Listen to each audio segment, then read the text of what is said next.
እና አሁን አንቺ ገነት መግባት አትፈልጊም? ብገባ ጸባይን አሳምሬ ይኖራሉ። ክርስቶስን ከእግዚአብሔር ጋር ፒስ ፈጥሬ እዛ ካሉት ጋር አይኖ ገነት ያሉ ሰዎች ሲሪየስ ሰው እንደሆኑ እግዚአብሔር ያለኝን አድርጌ ክርስቶስን ካልሲውና ጥቤ ያለኝን ታዝዤ ጸባይን አሳምሬ እዛ እኮ የማብራት የለ የውሃ የለ ቲክቶክም እኮ የለም ታውቃለህ። ስልክ ምናምን እኮ የለም። የአምላክ አይግደለን እንጂ እንዴት ሰው ካለ ቲክቶክ ይኖራል? እዛ ወደ ገነት ለመግባት አንድ ነገር ብቻ ነው የሚያስፈልግሽ። አውቃለሁ 10 ነገር ነው። አንደኛ ሰው አለማማት፣ ሁለተኛ ሰው መግደል ፈጣሪ የማይወደው ነው። ግን እኔ ብዙ ጊዜ በረሮ ገድያለሁ፣ ድመት ገድያለሁ። እነዚህን ሁሉ በጠቅላላ ማለት ነው ይቅር ብዬሻለሁ ወደ ሰማያት ግቢ ብልሽ ደስ ይልሻል? እንዴት ደስ አይለኝም? እኔ እሳት አልወድም፣ መቃጠል አልወድም። ኑሮ ያቃጠለኝ ይበቃኛል። መጽሐፍ ቅዱስ በልዩ በክርስቶስ ኢየሱስ ያመነ የዘላለም ሕይወት አለው ይላል። ያላመነ ግን ዛሬ ተፈርዶበታል ይላል። እና እኔ በማን ነው የማምነው? እምነት ምንሽ ኢንፎርሜሽን ወርደም ስለ ክርስቶስ ኢየሱስ ሰምተሽ አታውቂም ምናምን አይደለም። ሐሳቡ ማመን ማለት ትርጉሙ ፋሲካዬ ልብሽ ከእግዚአብሔር ጋር ሲጣበቅ ነው። ልብሽ ከእግዚአብሔር ጋር ሲጣበቅ ማለት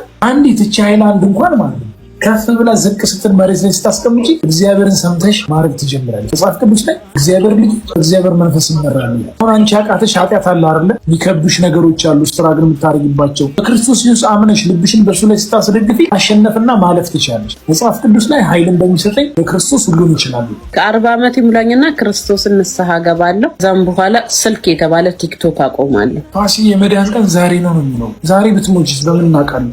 አምቦ ደንፈስ ቅዱስ አራንተ ጦሴን ግባ ወደዛ አበዛኸው። ምን ነው ሞት ደጋገምከኝ? ልደፋኝ ነው እንዴ? ምን ያጫጭር ቀሚስ ገዝቼ ለራሴ።